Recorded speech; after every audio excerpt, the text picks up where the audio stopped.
दूसरे विश्व युद्ध की शुरुआत हो चुकी थी। एक और जहां विश्व के शक्तिशाली देशों में महाशक्ति बनने की होड़ लगी हुई थी, वहीं दूसरी ओर कुछ देश आज़ादी की लड़ाई भी लड़ रहे थे। इसी बीच ईरान भी एक मजबूत देश के रूप में उभरने लगा। उस वक्त ईरान के शासक शाह पहलवी थे।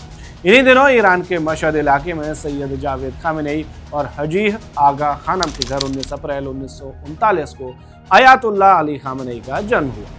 अयातुल्लाह अली खामेनेई अपने पिता के दूसरे बेटे थे। खामेनेई बचपन से ही इस्लामी शिक्षा और धार्मिक वातावरण में पल बढ़ रहे थे। 4 साल की उम्र में सैयद अली और उनके बड़े भाई मोहम्मद को धार्मिक शिक्षा के लिए मकतब, जो कि उस समय का पारंपरिक प्राथमिक विद्यालय था, उसमें भेजा गया। बाद में उन्हें अपनी शिक्षा जारी रखने के लिए एक नए स्थापित इस्लामी स्कूल में भर्ती करा दिया गया। उन्होंने कम उम्र में ही कुरान और इस्लामी सिद्धांतों की पढ़ाई की। प्रारंभिक शिक्षा की बात करें तो उन्हें मशहद के हौजाओं यानी कि धार्मिक विद्यालयों में भेजा गया, जहां उन्होंने फिक्र यानी कि इस्लामी कानून, अरबी व्याकरण, तफसीर और दर्शन शास्त्र जैसे विषयों में पढ़ाई की। खामेनेई ने मशहद, कौम और नजफ जैसे प्रसिद्ध धार्मिक विद्वानों से शिक्षा प्राप्त की। उन्होंने आयातुल्लाह बुजुर्दगी समेत तमाम इस्लामी उलेमाओं से भी शिक्षा ली। इन्हीं में से एक उलेमा आयातुल्लाह रूहुल्लाह खोमैनी भी थे और इन्होंने भी अली खामेनेई को पढ़ाया। उन्होंने अपने जीवन का एक बड़ा हिस्सा धार्मिक शिक्षा और इस्लामी क्रांति की विचारधारा को समझने और फैलाने में लगा। इसके अलावा वे साहित्य और कविता में भी गहरी रुचि रखते थे, विशेष रूप से फारसी और अरबी कविता।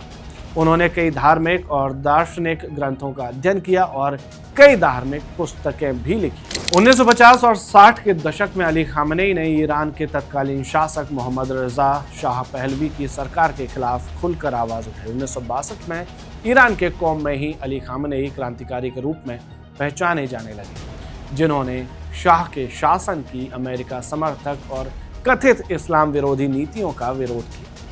अयातुल्लाह रूहुल्लाह खोमैनी के नेतृत्व में चल रहे इस्लामी क्रांति के आंदोलन में भी अली सक्रिय हो गए। उनका मानना था कि शाह की सरकार इस्लामी मूल्यों को बर्बाद कर रही है और पश्चिमी शक्तियों, विशेष रूप से अमेरिका के इशारों पर काम कर रही है। फिर साल आता है 1963। वे राजशाही के खिलाफ विरोध प्रदर्शनों में और अधिक सक्रिय होकर हिस्सा लेने लगे, अपनी भूमिकाएं निभाने लगे। राजनीतिक सक्रियता के चलते उन्हें ईरान की सुरक्षा सेवाओं द्वारा कई बार जेल में भी डाला गया। बावजूद इसके उन्होंने आंदोलन जारी रखा और खोमैनी के विचारों को प्रसारित करते रहे। वे भाषणों, लेख और दूसरे माध्यमों से जनता को इस्लामी क्रांति के लिए प्रेरित करते रहे और इसका एक अहम चेहरा बनकर उभरे। इससे हुआ ये कि अली खामेनेई निर्वासित चल रहे रूहुल्लाह खोमैनी के बेहद करीब आ। अली खामेनेई शुरू से ही नए गणराज्य की राजनीति में डूबे हुए थे। वे अयातुल्लाह खोमैनी के सबसे प्रबल और वफादार समर्थक भी माने जाने लगे। 1979 में जैसे ही मोहम्मद रजा शाह पहलवी के शासन का पतन हुआ और रूहुल्लाह खोमैनी वापस आए, तो ईरान में इस्लामिक गणराज्य की स्थापना हुई। 1979 के पहले का ईरान, जहां महिलाओं के लिए अधिकार थे, आधुनिक था, विज्ञान और कई जरूरी विषयों की पढ़ाई लिखाई होती और रिसर्च पर खासा जोर था। 1979 के बाद वहां का मंजर ही बदल गया। अब ईरान एक कट्टर इस्लामिक मुल्क बन चुका था। ईरान का एक शरिया कानून पर चलने वाला देश था, जो धार्मिक मान्यताओं का पालन पूरी कट्टरता से करता था। अयातुल्लाह खोमैनी ने अली खामेनेई जैसे विश्वास पात्र लोगों को महत्वपूर्ण पदों पर नियुक्त किया। अली खामेनेई ने ईरानी संसद, जिसे वहां मजलिस कहा जाता है, उसमें सदस्य के रूप में भी काम किया और 1980 से 88 तक चले ईरान इराक युद्ध के दौरान सरकार के प्रमुख प्रवक्ताओं में भी शामिल थे। उनका कद अब तक इतना बड़ा हो चुका था कि 1981 में वे आतंकवादियों के निशाने पर भी आ गए थे, लेकिन किस्मत अच्छी रही जो बम विस्फोट में भी बच गए। लेकिन ईरान के तत्कालीन राष्ट्रपति मोहम्मद अली रज़ाई और इस्लामिक रिपब्लिकन पार्टी IRP के महासचिव की किस्मत उतनी अच्छी नहीं। अगले साल हुए एक धमाके में उनकी मौत हो गई। पद खाली हुआ तो अली खामेनेई को IRP का महासचिव नियुक्त किया गया। कुछ ही हफ्तों में वे राष्ट्रपति पद के लिए इस्लामिक रिपब्लिकन पार्टी के उम्मीदवार भी बन गए। यह एक ऐसा पद था जो पहले मौलाना के लिए वर्जित होता था। बावजूद इसके उन्होंने चुनाव लड़ा और इसमें बड़ी जीत हासिल की और 1981 से 1989 तक ईरान के राष्ट्रपति रहे। वे अब तक एकमात्र ऐसे मौलवी हैं जिन्होंने इस पद को संभाला। 3 जून 1989 को आयतुल्लाह रूहुल्लाह खुमैनी के निधन के बाद विशेषज्ञों की विधानसभा ने अली खामेनेई को ईरान का सर्वोच्च नेता घोषित किया। हालांकि उस समय वे मर्जाए तकलीद यानी कि उच्च धार्मिक अधिकार वाले नहीं थे, फिर भी उन्हें व्यापक समर्थन मिला और वे सर्वोच्च नेता बनाए गए। ईरान में सर्वोच्च नेता का पद सबसे अधिक प्रभावशाली होता है। खामेनेई की भूमिका धार्मिक, सैन्य, न्यायिक और मीडिया से लेकर विदेश नीति तक फैली हुई है। अली खामेनेई ने 1989 में ईरान के दूसरे सर्वोच्च नेता के रूप में इस पद को ग्रहण किया था।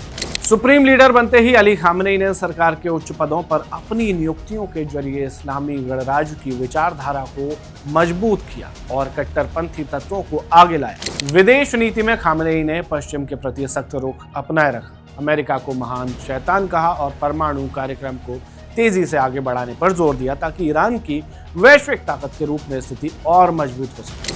उन्होंने मीडिया, शिक्षा और समाज पर भी लगाम कसे रही ताकि इस्लामी क्रांति के कथित आदर्श कायम रहे। मौजूदा समय में खामेनेई ईरान की सशस्त्र सेनाओं, न्यायपालिका के प्रमुख की नियुक्ति, संसद के प्रस्तावों को मंजूरी या अस्वीकृति, विदेशी मामलों की नीतियों का निर्धारण, गार्जियन काउंसिल और विशेषज्ञों की सभा के सदस्यों के प्रमुख हैं। सारी ताकत इन्हीं के पास है। अली खामेनेई पारंपरिक इस्लामी नियमों के कड़े समर्थक हैं जो महिलाओं की भूमिका को परिवार और समाज तक सीमित कर महिलाओं को उनके अधिकारों से वंचित करती है।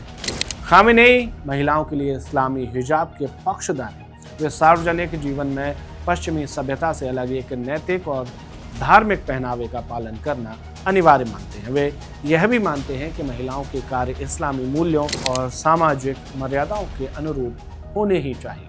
राजनीतिक या सैन्य क्षेत्रों में महिलाओं की भूमिका सीमित होनी चाहिए और नेतृत्व और सार्वजनिक सत्ता में पुरुषों की अधिक प्राथमिकता होनी चाहिए। इस विचारधारा के कारण खामेनेई की विचारधारा को महिलाओं के अधिकारों के पक्षधर समूहों और पश्चिमी देशों में आलोचनाओं का सामना करना पड़ता है, जिन्हें यह सोच लैंगिक समानता के विरोधी और महिलाओं की स्वतंत्रता के दमन करने वाला माना जाता है।